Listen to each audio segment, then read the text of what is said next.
বিবাহ বহির্ভূত সম্পর্কের জেরে একজন যুবকের রহস্য মৃত্যু ঘটে গেল।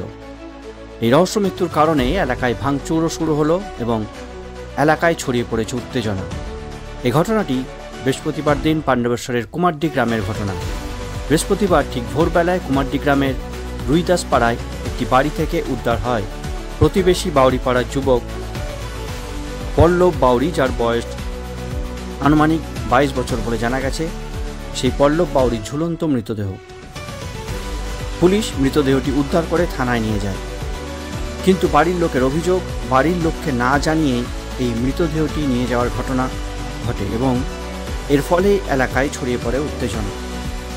স্থানীয় সূত্রে জানা গেছে, মৃত পল্লবের পাশের পাড়ার এক বিবাহিত মহিলার সঙ্গে সম্পর্ক ছিল। রাত্রিবেলা পল্লব চুপিসারে ওই মহিলার বাড়িতে যান। মহিলার স্বামী বিষয়টি দেখে ফেললে ওই যুবককে আটকে রাখে ঘরের মধ্যে। এর কিছুক্ষণ পরে ওই ঘর থেকে যুবকের ঝুলন্ত দেহ উদ্ধার করা হয়। বিষয়টি চাউর হয়ে যেতেই ছড়ায় উত্তেজনা। বেশ কয়েকটি বাড়ি এবং দোকানপাটেও ঘটে ভাঙচুরের ঘটনা। সাইকেল, মোটরসাইকেলে ভাঙচুর চালানো হয় কয়েকজন সাংবাদিকের মোটর সাইকেলে। পুলিশকে লক্ষ্য করে চলে ইট বৃষ্টি। ইটের আঘাতে ডিসি অভিষেক গুপ্তা সহ কয়েকজন পুলিশকর্মীও আহত হন বলে স্থানীয় সূত্রে জানা গেছে। উত্তেজিত জনতাকে ছত্রভঙ্গ করতে পুলিশও পাল্টা লাঠিচার্জ করে বলে অভিযোগ। পরিস্থিতি উত্তপ্ত হয়ে উঠলে আশেপাশের থানা থেকে বিশাল পুলিশ বাহিনী ঘটনাস্থলে ছুটে আসে। বেশ কয়েকজনকে আটকও করে পুলিশ। এখনও এলাকায় রয়েছে চাপা উত্তেজনা।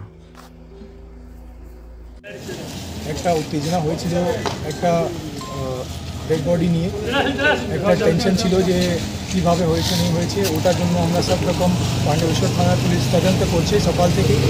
তো সেই জন্য আমরা এটাই বোঝাচ্ছি, লোকাল মানুষকেও বারবার বোঝাচ্ছি। তো এখন অনেকজন বুঝেছে এই জিনিসটা। जो भी অভিযোগ আছে আমরা থানাতে কমপ্লেন্ট করে কেস করব, ইনভেস্টিগেশন হবে, তদন্ত হবে। একদম কতজনকে ধরা হয়েছে এখন পর্যন্ত সেটা আমি সব থানাতে গিয়ে বলবো আমরা, কিন্তু কোনো রকম উত্তেজনা এখন নেই হয়, এটা প্রথম জিনিস আমরা চাইছি।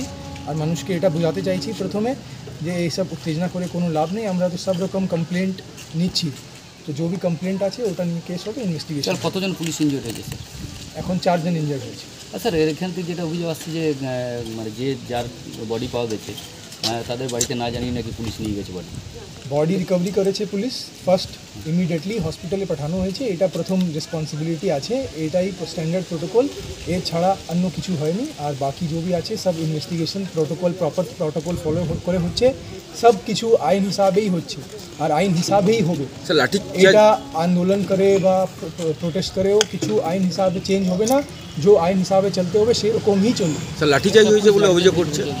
লাঠিচার্জ হয়েছে হয়তো এখানে যখন মানুষকে তাড়া করা হয়েছে, তখন 2-1 জনকে বলা হয়েছে যেতে, যখন উত্তেজনা করেছে তখন। কিন্তু অনেকজন আমরা দেখেছি যে সেরকম যেটা হয়েছে ডিস্টারবেন্স হয়েছে, ওটা আমরা ইমিডিয়েটলি সলভ করে আবার পিসফুল সিচুয়েশন রিস্টোর করতে পেরেছি। এখন বিক্ষোভকারীরা স্যার কি ইট ছুটছিল? ছবি আছে আপনারা দেখতেই পাচ্ছেন। পরিস্থিতি কন্ট্রোল স্যার এখন? হ্যাঁ, এখন পরিস্থিতি কন্ট্রোলে আছে, সেটাই আমরা রাখতে চাইছি।